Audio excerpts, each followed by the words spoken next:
નમસ્કાર, સ્વાગત છે આપનું સમન્વય સમાચારમાં। વડોદરા લોકસભા બેઠક પરથી અપક્ષ ઉમેદવાર અતુલ ગામેચી આજે અનોખા અંદાજમાં ચૂંટણી પ્રચાર કરતા જોવા મળ્યા।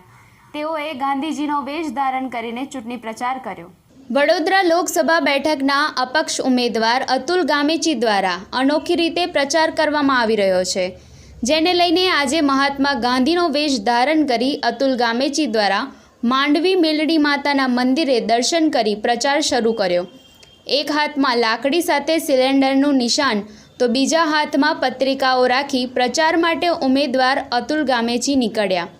પ્રજાના પ્રાણ પ્રશ્નોને લઈને વર્ષોથી સંઘર્ષ કરી રહેલા સામાજિક કાર્યકરે પોતાની અપક્ષ ઉમેદવારી નોંધાવી છે।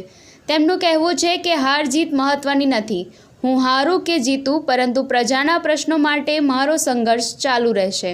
અતુલ ગામેચી સાથે સામાજિક કાર્યકર કમલેશ પરમાર સહિતના કાર્યકરો પણ આ ચૂંટણી પ્રચારમાં જોડાયા।